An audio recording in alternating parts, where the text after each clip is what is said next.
এক কোণায় গুটিয়ে দাঁড়িয়ে আছে মৃত্তিকা। ওর আত্মাটা ভয়ে যে কোনো সময় বেরিয়ে যেতে পারে সেটা খুবই ভালোই উপলব্ধি করতে পারলো সামনে দাঁড়িয়ে থাকা সুঠামদেহীন মানব। অথচ সে আছে পুরো শান্ত মেজাজে, উপভোগ করছে সে সামনে দাঁড়িয়ে থাকা রমণীর এর ভীত রূপ দেখতে। নিজের উপর মাঝে মধ্যে ভীষণ অবাক হয় পূর্ণ। সে এমন ছিল না, ভীত কাপুরুষ অল্প কথায় কান্না করা মানুষ তার ভীষণ অপছন্দের। মানুষ হবে সোচ্চার উদ্যমী, ভয় পেয়ে দমে থাকা মানুষ তার রুচির বাইরে। অথচ পরিস্থিতি আজ ভীষণ উল্টো। অবশ্যই ভাবে বলাটা ভুল, শুধুমাত্র তার মৃত্যুর ক্ষেত্রে পরিস্থিতিটা ভিন্ন। এমন ভয় ভয়ে তার পছন্দের, ভীষণ পছন্দের এই নারীর শ্যামারঙ্গা মূর্তি, যেটা বর্তমানে গুটিয়ে আছে বেঞ্চের কোনায়। ভয় পেয়েছে সে। কাকে? এই পূর্ণকে? ঠোঁটের কিনায় লেগে থাকা অদৃশ্য হাসিটা মুহূর্তে উবিয়ে দিল পূর্ণ। এটা সে কাউকে দেখাতে চায় না, বিশেষ করে মৃত্তিকাকে। পূর্ণ হাতে থাকা হকিটা সাইডে ফেলল, সেটা পরেই শব্দ করলো ভীষণভাবে। ভীত মৃত্তিকা চিৎকার করে উঠতেই পূর্ণ পা বাড়ালো ওর দিকে। পূর্ণকে আসতে দেখি জানা থাকা পানিটুকুও যেন শুকিয়ে কাঠ হলো মৃত্তিকার। চচি হলো তার হাহাকার করা বুক। এক কাঠ চক্করে পড়লো মৃত্তিকা, খুন জালে আটকা পড়লো সে। এত জঞ্জাল থেকে নিজেকে কিভাবে বের করে আনবে মৃত্তিকা? সবই তো তার অন্তরের অন্তঃস্থলে কিছু ভালোবাসার বীজ বুনেছিল সে। সেগুলি কি তাহলে অঙ্কুরেই বিনষ্ট হবে? মৃত্তিকাকে এত ভাবনার মাঝে ডুবে থাকতে দেখে গা ঝাঁকালো পূর্ণ। বৈষ্ঠ হাতে লম্বা লম্বা আঙ্গুলগুলি এক একটার ভাঁজে আটকালো। পরপরই মৃদু মৃদু শব্দ তুলে সেগুলো ফুটালো। ও জানে এটা বাজে অভ্যাস, তবু ছাড়তে পারে না। ঘাড় এদিক ওদিক নাড়িয়ে বিরসতার সুর তুলে বলল, এভাবে ভয় পাওয়ার মানে কি মিত্র? আমি কি আপনাকে কিছু করেছি, মেরেছি, নাকি বকেছি? মৃত্তিকা যেন হতভম্ব হয়ে গেল। আজ সামনা বলে হয়তো এই চেহারাতে তার কান্নার দাগ দেখা যাচ্ছে না। ফর্সা হলে হয়তো পূর্ণ বুঝতে পারত যখন কান্নার ফলে তার নাক লাল হতো, গাল ফুলতো। ওর তো হিচকি বাদে কিছুই শোনা যাচ্ছে না, তাই হয়তো পূর্ণ বুঝতেই পারছে না। গম্ভীর স্বরে আদেশ শোনা গেল, উঠুন ওখান থেকে, নোংরা জায়গা সেটা। মৃত্তিকা শুনল, উঠতে চাইলেও পারল না। আবারও চেষ্টা করলো। পূর্ণ তো উল্টো ঘুরে আছে, নাহলে বুঝতো যে মৃত্তিকা চেষ্টা করছে উঠার, কিন্তু পারছে না। মৃত্তিকা সারা শব্দ না পেয়ে এবার ধমকে উঠল পূর্ণ। উঠতে বলেছি না? কথাটা বলেই ঘুরে তাকাতেই কিছুটা আন্দাজ করতে পারল। ভয়ঙ্করভাবে বিক্ষোভে ভরা মেজাজ শান্ত হলো কিছুটা। এই নারী হবে মৃত্যুর কারণ, তাকে ধ্বংস করে শান্ত হবে এই বিধ্বংসী নারী। শ্যামরাঙা চেহারাটার কি হাল করেছে সে। খেদে লেপটে ফেলেছে সারাটা মুখ। আজ পূর্ণর হঠাৎ মনে হচ্ছে, এমনকি বিশ্বাস হচ্ছে কান্না সুন্দর, এতটাই সুন্দর মন চাইছে তার মৃত্যু কাঁদুক, আরও কাঁদুক। ওর এই কান্নার ফলেই ফুটন্ত চেহারা দেখুক পূর্ণ। এই সৌন্দর্য যে শুধুমাত্র পূর্ণর হক, ওর একার হক, জন্ম জন্মান্তরের হক।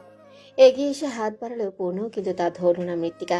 বেঞ্চে ভর দিয়ে উঠে দাঁড়ালো, পা মুচকেছে হয়তো, মচকাবেই তো, যেই ভয়টা পেয়েছে। আজ বেঁচে যে আছে এই ঢের। সকালে ভার্সিটিতে এসে মৃত্তিকা জানতে পারে আজ কোনো ক্লাস হবে না, ক্যাম্পাস ভরা। মৃত্তিকাকে নিজের ক্লাসমেটদের কাছে চলে এলো, তারাও জানালেও কিছু জানে না এই বিষয়ে। অবশেষে পাতলা চিকন গড়নের একটা ছেলে দৌড়ে এসে ওদের সামনে হাঁপাতে লাগলো। এটা হলো ওদের ক্লাসের ছেলে সিয়ার। ছেলেটা প্রচন্ড মেধাবী, কিন্তু শারীরিক গড়নের কারণে হেনস্থা হয় সবার কাছে। ছেলেটাকে দেখতেই মায়া হলো মৃত্তিকার। দৌড়ে আসা তরুণ, তার পরনে ঢোলা শার্টটা ঘামে লেপ্টে আছে চিকন দেহে। এত সবের মধ্যে ওকে আরো উত্তক্ত করে ওর নামের জন্য হিমু। অথচ হুমায়ুন আহমেদের এই হিমু চরিত্রের জন্য হিমু অথচ হুমায়ুন আহমেদের এই হিমু চরিত্রের সাথে কোনো মিলই নেই এই ছেলেটার। এই যত সব হাসি হাসি সবার। মৃত্তিকা পানি সারতেই সেটা সোজা হয়ে দাঁড়ালো। পরনের হাই পাওয়ারে চশমাটা ঢেলে ঠিক করে ভাব নেওয়ার চেষ্টা করলো, কিন্তু লাভ হলো না। ওরই ভাব নেওয়া দেখেই সবাই আরেক দফা হাসলো। উজ্জ্বল নামের ছেলেটা হিমুর কাঁধে হাত রেখে মস্করার স্বরে বলে উঠল, কিরে হিমু, তোর রূপা কই? আসেনি আজ। সবাই হাসলো আরেক দফা। হিমু পছন্দ করে একজনকে, তাও কিনা সিনিয়র। মানা যায় এসব? তবে সবচেয়ে বড় সড় আশ্চর্য হলো ওই সিনিয়র আপুর নাম রূপালী, যাকে সংক্ষিপ্ত করে ডাকে তার ফ্রেন্ডরা রূপা। হিমুর মনটা কেন জানি বারবার বলে এটাই তার রূপা, হিমুর রূপা। বয়স তো একটা সংখ্যা, তাই না? তাহলে হিমু কেন ভয় পাবে? ভালো সে পড়াশোনায়, একদিন ভালো চাকরি করবে, সবাই যেখানে ওকে নিয়ে এত মজা করে সেখানে রূপা ওর এই চিকন হাত ধরে হাঁটবে। অনেক বড় হবে তাদের পথ চলা। কথাগুলো ভাবতেই মনে মনে হাসলো হিমু। হিসেব কষেছে সে তার ভবিষ্যতে। তার রূপার সাথে ওর এত শত চিন্তার মাঝে উজ্জ্বল ছেলেটা বলে উঠল, কিরে 200 টাকা মাংস করা চেয়ার, আজকে ক্লাস নিয়ে আগে জানাবি না? হিমু হঠাৎ কিছু মনে করার মতো চমকালো, যেন গুরুত্বপূর্ণ কিছু বলতে এসে ভুলে গিয়েছিল। সহাস্যে বুলি ছড়ালো সে। ক্লাস আর সব ডিপার্টমেন্টেরই অফ। আর এই মূর্তিকা, তুই সোজা বাসায় যা, এখন ভার্সিটিতে থাকা নিষিদ্ধ আপাতত তোর জন্য, আর আশেপাশেও থাকাও নিষেধ। মৃত্তিকা সহ বাকি সবাই ওর দিকে তাকালো। সবার চোখে মুখে অসংখ্য প্রশ্ন। সেটা বুঝে হিমু কিছুটা আতঙ্কের স্বরে বলল, ওইদিকে হাতাহাতি লেগেছে, মানে মারামারি লেগেছে। দুই দল একসাথে, আমাদের ভার্সিটির সাথে অন্যটার। 4 জনের মাথা ফেটেছে, একজনের অবস্থা অনেক খারাপ, সে আমাদের ভার্সিটির। তাই তাই আবার লাগালাগির সম্ভাবনা আছে, হতে পারে। তাই সব বন্ধ। আর এই মুক্তিকা, বইন তুই বাড়ি যা তো। বলতে গিয়ে জিভায় কামড় কাটলো হিমু। নাম বলা যাবে না। এই চিকন শরীরে যদি একটা হকি বাড়ি লাগি তাহলে মেরুদণ্ড আর সোজা হবে না। ওরা যেহেতু প্রথম বর্ষের, তাই কেউই রাজনীতির কাজে জড়িত না। কয়েকজন আবার হাতা গুটিয়ে ওইদিকে যেতে লাগলো। প্রথম থেকে এসবে জামচামি করলেই পরে বড় নেতা হওয়া যাবে। ওদের যেতে দেখি হিমু টিপকুনি কেটে বলল, দোস্ত, ফ্যাকাল্টি বাদে যারে পাবি তারই পিটাবি, তাহলেই নেতা হতে পারবি। উজ্জ্বল গাত কাঁপিয়ে হাসলো। হিমুর উপর এক হাতে ভর দিয়ে বলল, আগে 4 বছর প্যাদানি খেতে হবে, তারপর প্যাদাইতে পারবি। ওর কথায় হাসি রোল পড়ল। কেউ কেউ ঘুরতে যাওয়ার প্ল্যান করে ফেলল, কেউ বাড়ি যাওয়ার জন্য ফিরে যাচ্ছে। মৃত্তিকা তখনও দাঁড়িয়ে রইল। সবাই যেতেই হিমুর সামনে এসে দাঁড়ালো মৃত্তিকা। কপালে চিন্তার ভাঁজ ফেলে বলল, এই হিমু, সত্যি করে বল, তোকে কে বলেছে এসব? কে বলবে শুনলাম? রূপালী আপুর সাথে এফবি তে অ্যাড আছে আমার, তোর নামে গুণগান গাইবো তার কাছে। হিমুর মনের বাগানে পুষ্প ফুটল। দাড়িহীন গালে হাত বুলালো নিজেই। মনে মনে ভাবলো অনেক কিছু। খুশি যে হয়েছে তার তার চেহারা দেখেই বোঝা যাচ্ছে। মৃত্তিকা সুযোগের সদ্ব্যবহার করলো। হিমু ও মনে মনে রূপার নামে লাড্ডু খেলো একা একাই। এক নাগারে বলে উঠল, পূর্ণ ভাই বলেছে, তিনিই তো আমাকে জানালো, না হলে তো পেটের খবর কি আমি জানি। এবার বল, কখন জানাবি রূপাকে? আগে বল, উনি ওখানে? হরে বইন, নেতা মানুষ তো সবার আগে থাকে। দেখলাম হাতে হকি স্টিক নিয়ে চেয়ারে বসা। ভাই যে স্টাইল ওনার, মেয়ে হলে আমি প্রপোজ করতাম। মৃত্তিকা তখন তত কিছু ভাবলো না। তখনই শোনা গেল গ্যাঞ্জাম লেগেছে। সবাই দৌড়ে ঢুকে যাচ্ছে ডিপার্টমেন্টের ভেতর। হিমু ছুটল, ডাকলেও নড়ল না মৃত্তিকা। ও ছুটল উল্টো পথে। পূর্ণ ভাইয়ের যদি কিছু হয়। বোকা নারী বুঝলো না তখন পরিস্থিতি, দেখলো না আশেপাশে অবস্থা। ছুটল উন্মাদ হয়ে। দিকশূন্য দুর্বোধ্য, তাতেই তার পথ চলা। কখন যে রাস্তায় এলেও নিজেও বুঝিনি। পরিস্থিতি তখন অনেক খারাপ। দেখেই বোঝা যাচ্ছে এখানে কেউ কাউকে দেখছে না। আঘাত পাল্টা আঘাত চলছে। মৃত্তিকা যেন ফুঁসে ফেল। কোথায় এলো এটা? পূর্ণকেই বা কোথায় পাবে? এখন তো মনে হচ্ছে নিজেই বাঁচবে না। মাঝপথে যখনও হতভম্ব হয়ে দাঁড়িয়েছিল, তখনই কেউ একজন ওকে পেছন থেকে ঝাপটে নিল। সামনে এসে দাঁড়িয়ে গেল আরো 2 জন ছেলে। এক প্রকার শূন্যে তুলে ব্যারিকেডের ভেতরে নিয়ে এলো ওকে। মৃত্তিকা তখন ভয়ে আত্মায় কাঁপন ধরেছিল। সেই কাঁপন বেড়েছিল যখন দেখেছিল পেছন থেকে ওকে শূন্যে তোলা মানবটা আর কেউ নয়, স্বয়ং পূর্ণ ভাই। পূর্ণর কপাল বেয়ে ঝরছিল রক্তের স্রোত। বিচলিত হলো মৃত্তিকা। নিজের হাত দিয়ে চেপে ধরল পূর্ণর কপাল। বিরঞ্জিত হলো ওর শ্যামলা হাত, কিন্তু থামলো না রক্ত ঝরা। পূর্ণ তখনও ঠান্ডা মেজাজে দাঁড়িয়েছিল। যখনই মৃত্তিকা মুখ খুলে কিছু বলবে, তখনই নজর যায় পূর্ণর চোখে। লাল হয়ে গেছিল সেই চোখ। মনে হচ্ছিল রক্ত ছিটকে বেরিয়ে আসবে যে কোনো সময়। ভয়ে ভয়ে হাতে নামিয়ে নিল মৃত্তিকা, কিন্তু তার আগেই শক্ত হাতে চাপ পড়ল ওর দুর্বল হাতে। পেছন থেকে এক হাতে হকি আর এক হাতে মৃত্তিকাকে ধরে টেনে নিয়ে একটা ক্লাসে ঢুকে পড়ল পূর্ণ। তখনই হোঁচট খেয়েছে কয়েকটা। পূর্ণর বড় বড় পায়ের ধাপ মেলাতে পারে নাকি মৃত্তিকা? ক্লাসে ঢুকেই কিছুটা ছুঁড়ে মারে ওকে পূর্ণ। ছিটকে গিয়ে পড়ল মৃত্তিকা বেঞ্চের কোনায়। গর্জন করেছিল পূর্ণ। মৃত্তিকার দিকে ভয়ঙ্কর চাহনি দিয়ে বলেছিল, আপনার কলিজার পাটা অনেক বড় হয়ে গিয়েছে মৃত্যু। এই পূর্ণর হাত অনেক বড়, আপনার কলিজা খামচে ছিঁড়ার সাধ্য এই পূর্ণর আছে। সে একটা কথায় মৃত্তিকার জান ঘায়াল করার জন্য যথেষ্ট ছিল। সেই থেকে এই মেয়েটা ভয় আছে, মুখ ফুটে কিছু বলতেও পারেনি, আর আসলে কি বলবে তাই বুঝে উঠতে পারেনিও। বর্তমানে মৃত্তিকা উঠে দাঁড়িয়ে আছে, পূর্ণ শান্ত স্বরে শুধালো। কলেজ থেকে রাজনীতি করি আমি। আমার দেহে আঘাত খুব কমই লেগেছে মৃত্যু। আপনার জন্য আজ কেউ সাহস করলো আমাকে আঘাত করার। আমি না থাকলে এই আঘাতটা আপনার লাগলো। আমি খবর পাঠিয়েছিলাম, তবুও অবাধ্য হলেন। বড্ড অবাধ্য আপনি মৃত্যু। আমার একদম অপছন্দ এই গুণ। আগে সতর্ক করেছিলাম, কিন্তু কথা শুনলেন আপনি? উল্টো হাজির হলেন সেখানে। মৃত্তিকা নিজের বোকামিতেই নিজেকেই গালি দিল। নতুন নতুন প্রেম, তার আবেগ সামলে উঠতে পারেনি। সবচেয়ে বড় কথা হলো সামনের জন হলো পূর্ণ ভাই, যে কিনা হকি হাতে ঘুরে, আর মৃত্তিকা কিনা তাকে বাঁচাতে এই শরীর নিয়ে গিয়েছিল। ভাবা যায় এত কেন বোকা সে। মৃত্তিকাকে চুপ থাকতে দেখে পূর্ণ এগিয়ে এলো ওর কাছে, অনেকটাই কাছে। কানের সামনে মুখ নিয়ে নিল, কান ছুঁয়ে ছুঁয়ে পূর্ণর ঠোঁট। মৃত্তিকার শরীর দুলে উঠল। পূর্ণ রাশভারী গলায় বলল, আমার পূর্ণময়ী, আগে নিজেকে ঠিক করুন, তারপরেই পূর্ণকে বাঁচাতে এগিয়ে যাবেন। বলেই সরে গেল, অথচ জমে গেল মৃত্তিকা। পূর্ণর সাথে কোনো মতে বের হলো সেখান থেকে। মারামারি থেমেছে। পূর্ণ আজ প্রথম মৃত্তিকাকে ওর বাড়িতে নামিয়ে দিল নিজের গাড়িতে। মাঝ রাস্তায় ফার্মেসি থেকে কপালে ব্যান্ডেজ লাগিয়েছে মৃত্তিকার ছোট্ট আবতারে। মেয়েটা যে এত ভয় পায়, আল্লাহ মালুম সংসার কিভাবে করবে ওর সাথে। মৃত্তিকার বাসার সামনে আসতেই পূর্ণ গম্ভীর কণ্ঠে বলল, আল্লাহ হাফেজ। মৃত্তিকার ধ্যান ভাঙল। গাড়ি থেকে নেমে সালাম জানিয়ে সোজা বাড়িতে ঢুকে পড়ল।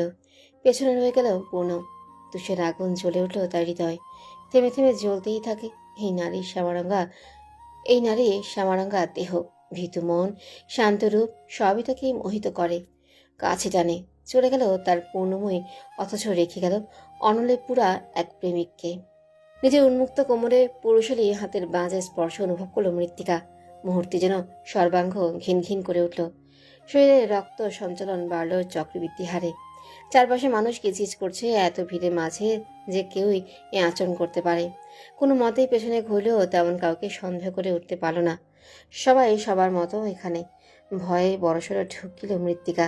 এটা যে ইচ্ছাকৃত ছিল সেটা ওর নারী মন জানে, ভালো করেই বুঝে এটা ভুলবশত ছিল না। আবারও সামনে মনোযোগ দিল। আজকে ফাংশন ভার্সিটিতে। ফাংশন বলতে সাপারে। সাপারে মানে হলো শাড়ি পাঞ্জাবি দিবস। ভার্সিটিতে না উঠলে কোনোদিনও এই মৃত্তিকা জানতেই পারতো না যে এমনও দিবস থাকে। সবার মতো মৃত্তিকাও শাড়ি পরেছে আজ, যথেষ্ট ভদ্রভাবে শরীর ঢেকে পড়েছে সে। তবুও হয়তো এত ধাক্কাধাক্কিতে কোনো দিক দিয়ে একটু যথেষ্ট ভদ্রভাবে শাড়ি ঢেকে পড়েছে সে, তবুও হয়তো এত ধাক্কাধাক্কিতে কোনো দিক দিয়ে একটু স্থানচ্যুত হয়েছে। লোলুপ দৃষ্টি পড়েছে সেখানে কোনো এক বাজে পুরুষের। সামনে স্টেজে গান চলছে। অনুষ্ঠান উপলক্ষে জনপ্রিয় একজন শিল্পী এসেছে। মৃত্তিকারও তাকে অনেক পছন্দ। মনোযোগ দিয়ে যখন সে গান শুনছিল তখনই এমন স্পর্শ পেল। মৃত্তিকা টেনে টেনে ঠিক করলো শাড়ি। ওর ভাবনার মাঝে কেউ আবারও একই কাজ করলো। এবার ছাড়লো না, বরং বিচরণ ঘটালো ওর কোমর থেকে পেটে। মৃত্তিকা হাত ছিটকে সরিয়ে তাড়াতাড়ি খুলো। হাত পা রীতিমতো কাঁপছে ওর। কাজল ভরা চোখ দুটো তখন পানিতে ডুবা। বুকের ভিতর হচ্ছে ড্রিম ড্রিম শব্দ। ওর পেছনে কোনো ছেলে নেই, সবই মেয়ে। ছেলে যারা তারা ওর সাইডে, অথচ হাতটা ছিল পেছন থেকে। তাহলে কি? আর এক মুহূর্ত সেখানে দাঁড়ালো না মৃত্তিকা। ভিড় ঠেলে বেরিয়ে গেল। পেছনে পেছনে ভেসে আসা প্রিয় শিল্পীর কণ্ঠে নিজের প্রিয় গানটাও ওকে টানে ওখানে দাঁড় করিয়ে রাখতে অক্ষম হলো। সব সুরি যেন তেতো লাগলো ওর কর্ণধারে। অস্থির হয়ে ছুটল মৃত্তিকা। হাত চেপে রাখা কোমরে জ্বলছে সেখানটায়, নখ টিপেছে। একসময় ভিড় ঠেলে বেরিয়ে নিজের ডিপার্টমেন্টের ভেতরে চলে গেল সে। পেছনে তখনও শিল্পী সুর তুলে গেয়েই যাচ্ছে। ওয়াশরুমে ঢুকে দরজা লক করলো মৃত্তিকা। কোমর থেকে শাড়ি সরালো, লাল দাগ পড়েছে সেখানটায়। ট্যাপ ছেড়ে রুমাল ভেজে তার চিপড়ে কোমরের দিকটায় ডলতে লাগলো। এতে সেই বাজে স্পর্শ মুছল কিনা বোঝাই গেল না, কিন্তু জ্বলনেই বাড়লো কয়েক গুণ। নিমিষে নিজের সাজ লিপটে ফেল সে। কেঁদে উঠল শব্দ করে। দরজায় তখন লাগাতার উজ্জ্বল বাড়ি মারছে, বারবার বলছে, মৃত্তিকা, মৃত্তিকা, ভেতর আছিস? এই মৃত্তিকা, কথা বল। মৃত্তিকা কেঁদেই যাচ্ছে। এমন পরিস্থিতিতে আজ প্রথম পড়ল সে। বাবা কোনোদিনও ওকে ফুলের আঁচড়ও লাগতে দেননি, সবসময় সামনে রেখেছেন তার বুকে। এতটাই প্রিশিয়াস তার বাবার রাজকন্যা। সবার কাছেই কালো নামধারী কন্যা বাবার কাছে ছিল রাজকন্যা। এখনো আছে সেই রাজকন্যার গায়ে কিনা লেগেছে বাজে স্পর্শ। মুখ দিয়ে অস্পষ্ট স্বরে মৃত্তিকা বলল, বাবা, দেখেই কেঁদে ফেলল। কখনো এমন পরিস্থিতিতে পড়েনি সে, যেখানে সেখানে পরপর দুবার এমন হওয়াতেই মেয়েটা এখন ভরসা স্বরে কাউকে ডাকতেই বা বলতেও পারছে না। এদিকে উজ্জ্বল ডেকেই যাচ্ছে, মৃত্তিকাও সাড়া দিচ্ছে না। অবশেষে এসে বেরিয়ে এলো। বাইরে হিমু সহ 2-3 জন দাঁড়ানো। উজ্জ্বল ওদের দিকে তাকিয়ে বলল, আজকে খবর আসে শালার। মুক্তিকা বের হয়নি। হিমুর এহেন প্রশ্নে মেজাজ চটে গেল উজ্জ্বলের। হিমুর দেহের ঠোলা পাঞ্জাবির কলারটা আলতো করে চেপে ধরল। হিমুর বাচ্চার জীবনে প্রথম লেডিস ওয়াশরুমে ঢুকেছি এই মৃত্তিকার জন্য। শালি বের হোক একবার, দেখ কি করি। ধরল। পাশ থেকে একজন বলল, আজকে খবর করে ছাড়বে ওদের। কোথায় হাত দিছে তা হারে হারে টের পাবে। হিমু নিজের কলার ছাড়িয়ে বলল। হাড্ডি দিয়ে ডুগডুগি বাজাবে আজ। ভরা মাঠের মধ্যে একজনকে হকি স্টিক দিয়ে অনবরত আঘাত করে যাচ্ছে পূর্ণ। কেউ চেয়েও থামাতে পারল না তাকে। ওখানে যাওয়া মানে নিজের কপালে মঙ্গলবার বাদে শনি রবি সব টাকা। স্বেচ্ছায় মায়ের কেই বা খেতে চাইবে। পূর্ণ নিজেও থামছে না। শরীরে যেন তার অসুর ভর করেছে ভর করেছে। চোখ দিয়ে ঝরছে আগুন। পারলে এসে যে সামনের জনকে জ্বালিয়ে ভস্ম করে দিত, তা সবাই টের পাচ্ছে। সেটা পূর্ণর কাছে বারবার ছাড় চাইছে। পাষাণ পূর্ণ থামালো না তার হাত। সেটা চিৎকার যেন সবার কান ভেদ করে মস্তিষ্কে আঘাত হানছে। সেটা বারবার ছাড় চাইছে, মাফ চাইছে। পূর্ণ বুঝি থামে? পূর্ণ ভয়ঙ্করভাবে গর্জে উঠে বিশ্রী ভাষায় কয়েকটা গালি দিল। কান থেকে রক্ত ছড়ার মতো গালি। কে কে বলবে এত সুন্দর সুশ্রী সুদর্শন ছেলের মাধুর্যময় মুখ দিয়ে এমন বিশ্রী গালিও বের হয়? সেটা পূর্ণর পা ধরে কেঁদে উঠল। পূর্ণ ভাই, ভাই ছেড়ে দেন, কসম আর করব না ভাই। কুত্তার বাচ্চা, কোথায় হাত দিয়েছিস তুই? তোর হাত ভেঙে ফেলবো আমি। বুড়ি সজোরে আঘাত করলো ছেলেটার হাতে। ব্যথায় কুকড়ে উঠল ছেলেটা। হঠাৎ দৌড়ে এসে কেউ একজন পূর্ণর বাহু আঁকড়ে ধরে আকুতি করে বলল, ওনাকে ছেড়ে দিন। মাথা ঘুরিয়ে এক দফা দেখলো পূর্ণ। মৃত্তিকা এসেছে। তার মৃত্যু। কত সুন্দর চেহারাটা কেমন হয়ে গেছে। কেঁদেছে তার মৃত্যু। এই ছেলের জন্য ভয় পেয়েছে তার মৃত্যু। পূর্ণবাদে অন্য কাউকে তার মৃত্যু ভয় পাবে, এটা কিভাবে মেনে নিবে সে?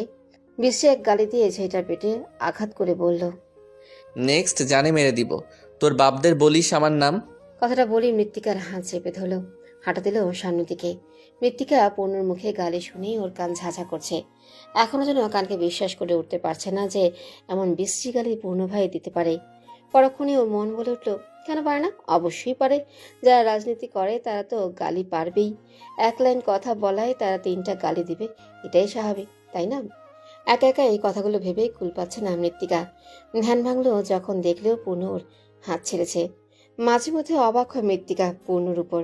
কখনো প্রয়োজনহীনা স্পর্শ করেনি সে মৃত্তিকাকে। যখন স্পর্শ করে তখনই মাপ চেয়ে নেয়।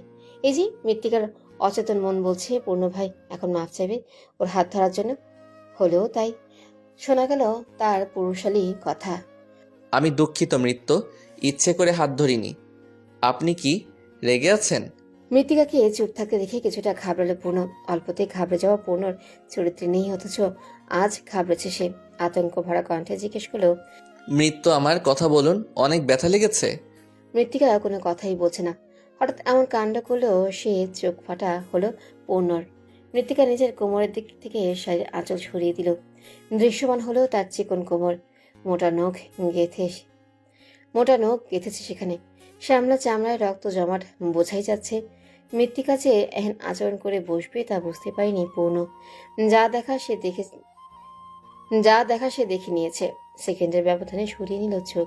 নিজের একান্ত করে চাওয়া নারীর দেহে আঘাত, তাও কিনা পূর্ণবাদে অন্য পুরুষের দেওয়া আঘাত। এটা মানবে পূর্ণ? সেটা কি সম্ভব? অধর কামড়ে কিছু চিন্তা করে নিল সে। অতঃপর শান্ত কণ্ঠে আদর মিশালো। শোনা গেল এই প্রথম পূর্ণর এত আদরে গলা। আমার পূর্ণময়ী, নিজেকে আবৃত্ত করে নিন। আপনাকে দেয়া আঘাতের কয়েকগুণ বৃদ্ধি করে তাকে দিয়েছি আমি। কথা বলুন আপনি। আমার জন্য এই কষ্ট পেলেন আপনি? মাফ করবেন না মৃত্যু? রাগ করিনি আমি। অনেক কষ্ট হচ্ছে?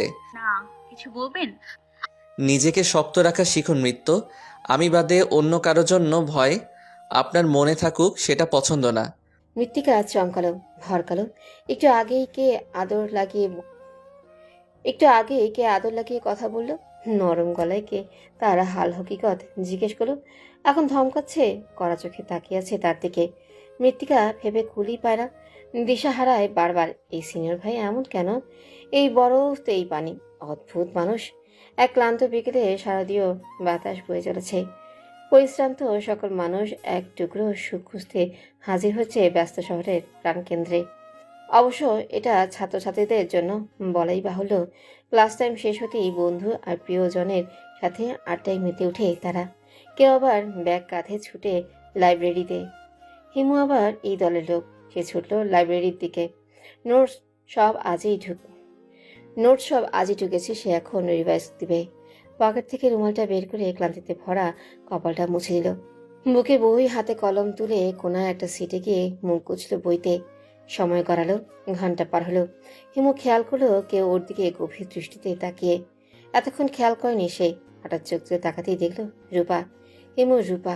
মনে মনে হাসল হিমু। চোখে চোখ পড়তেই হিমু সালাম দিল। রূপালি পায়ের উপর পা তুলে আঙুলের ইশারে কাছে ডাকতে হিমু উঠে গেল। ঢুকিল। ওর হাজার জল্পনা কল্পনা যাই থাকুক না কেন, শত কথার এক কথা হলো সিনিয়র আপু রূপা। না জানি এখন কি করে। তার মধ্যেই শোনা গিয়েছে রূপাও রাজনীতিতে জড়িত। সবাই বলে এমন মেয়ে ভালো না, কিন্তু হিমুর মন মানে না। মানুষ পাত্রভেদে খারাপ ভালো হয় না। যে খারাপ সে সব পেশাতেই খারাপ, যে ভালো সে সব জায়গাতেই ভালো।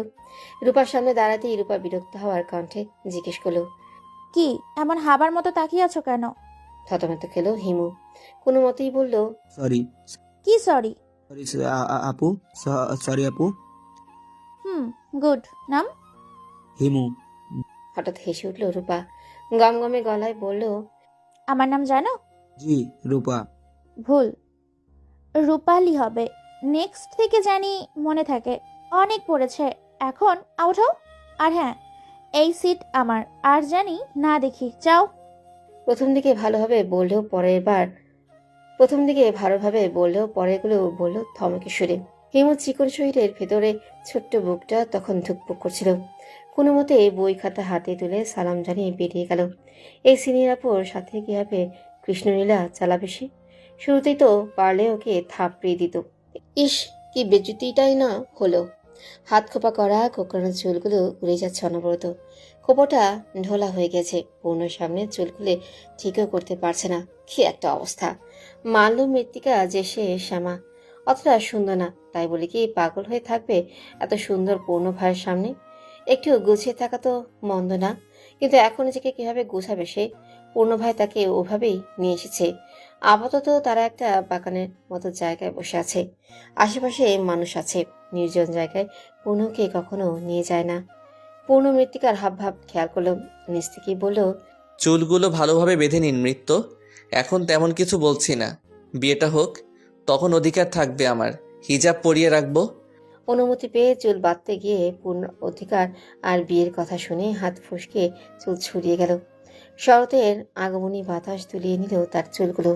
কি বলে সোজা সিল্কি চুলেই পুরুষ গলে। পূর্ণ তো তার পূর্ণময়ীর এই কোকড়া অগোছল অবদ্ধ চুলের প্রেমে পড়ে। একবার না বরং বারবার পড়ে।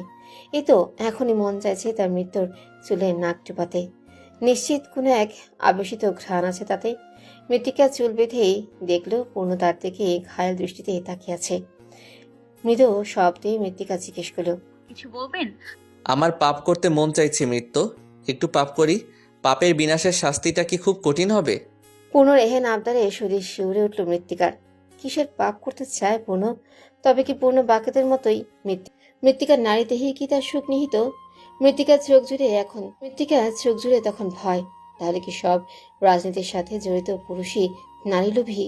নিজের আসল রূপ কি আজ পূর্ণ দেখিয়ে দিবে?